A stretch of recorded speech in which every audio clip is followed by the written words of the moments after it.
Alright, hi guys. Now we're doing the third episode of PSN. It's a combination of both the NHL Stanley Cup Finals and the NHL Free Agent period that's going to happen. It was usually supposed to happen today on Canada Day, since it's Canada's birthday. But since we had a lockout and the shortened season, it kind of had to cancel everything into perspective. So we had to push everything along. The draft was just yesterday. So that's why they made it July 5th, and then afterward, next year, everything's going to come back to normal. So now, the Stanley Cup Finals was it happened last week. It finished last week, but I decided to do it a week later due to the fact that, life got in the way. But the Stanley Cup Finals was truly one to be remembered. It was the first time since 1979 that had two original six teams play against each other. The Chicago Blackhawks played the Boston Bruins. 7-9 was the New York Rangers playing the Montreal Canadiens, which Canadiens won. So the series pretty much went down for the ages because at least four of the games. I didn't watch games 4 or 5, but games 1, 2.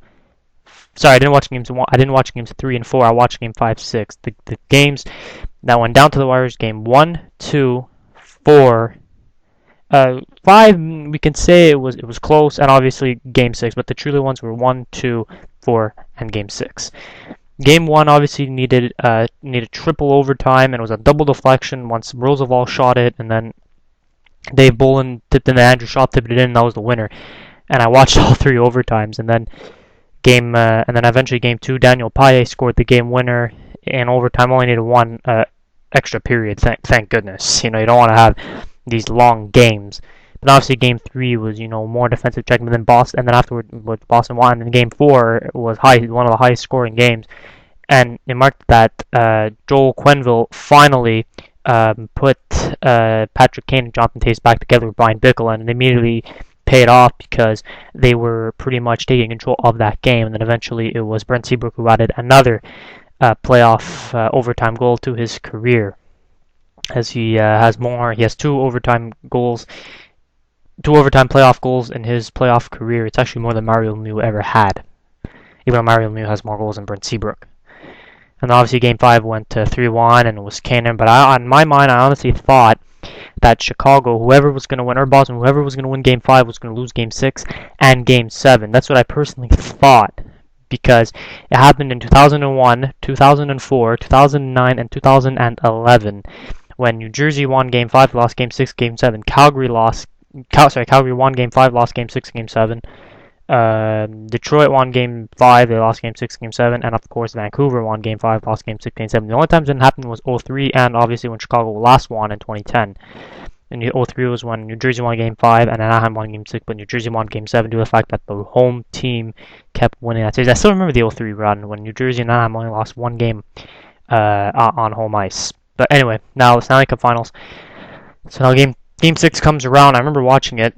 Boston strikes first. Toews ties it up. Lucic scores to make it obviously 2-1. And with a minute 17 left, or a minute 16 left, Brian Bickle ties the game up at 2. We were thinking, we're going to overtime.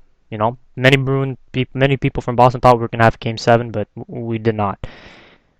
Thankfully, Brian Bickle tied it up and put more of that suspense into it. But then eventually 17 seconds after that, I had a feeling in my head. I swear, I had a feeling that Chicago was going to score. And next thing you know, Dave Bolin, who yesterday during the draft was traded from Chicago to Toronto, ended up scoring the game winner.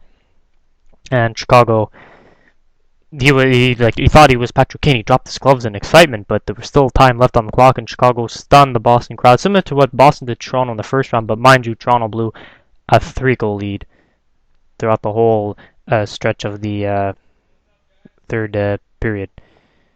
So after that, as the game was the seconds were ticking down, they ended up winning, and they were celebrating at the Garden. And Boston fans are truly shocked, but you know what?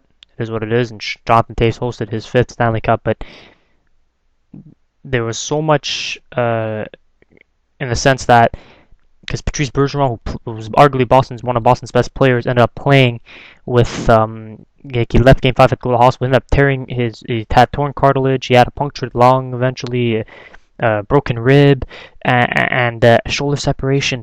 That's part of the Stanley Cup playoffs. Like, you gotta go out there, you gotta play hard, and it's truly remarkable. Even Jonathan Toews was playing a bit banged up. Brian Bickle had a knee sprain that would have taken him a month to recover from, but, you know, that's what all made it, and it truly made it arguable because all those games, as I said, games 1, 2, games 1, 2, 4, and 6, 4 out of these 6 games were games that pretty much went down to the wire, and now with Detroit realigning to go into the Eastern Conference next year, it's very hard. It's going to be probably virtually, not impossible, but it's going to be very rare to see 2 original 6 teams go in the Stanley Cup Finals, because Chicago will be, due to the fact that Chicago is not located in Eastern Time, because Boston, Toronto, New York, Montreal, and Detroit are all located in the Eastern Time.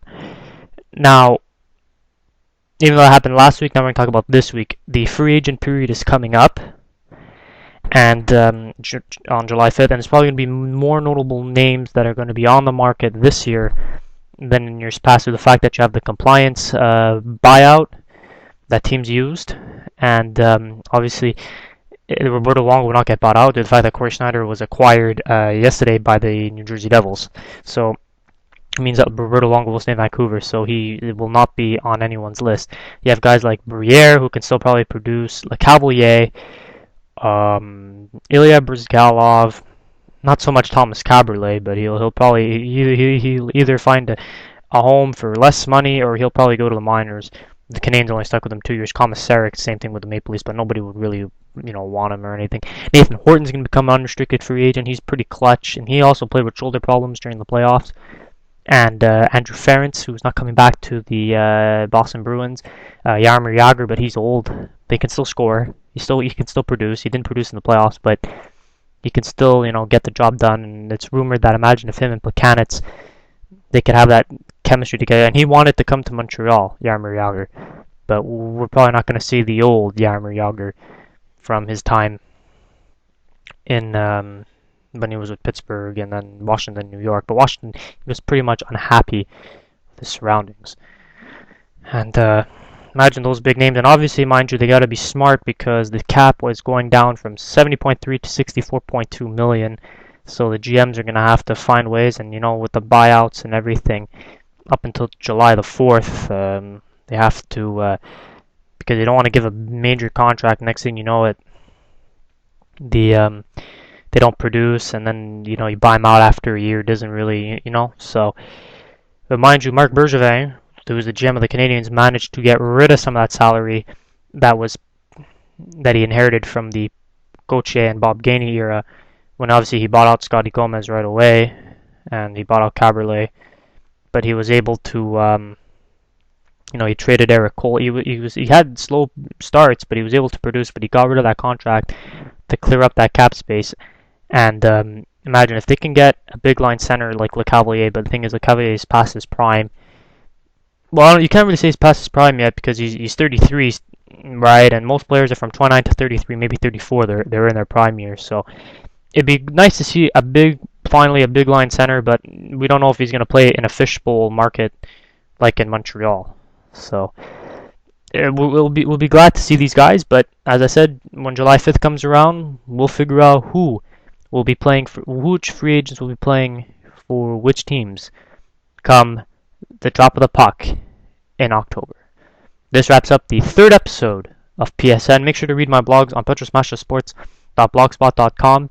And obviously, I just joined a website called Last Word on Sports. I write for that website. I write about the CFL and MLS, and of course, the NHL. So whenever you can, please take a look. I keep everyone updated on my Facebook page. Follow me on Twitter by my name, Petros Masha. We'll see you again next time.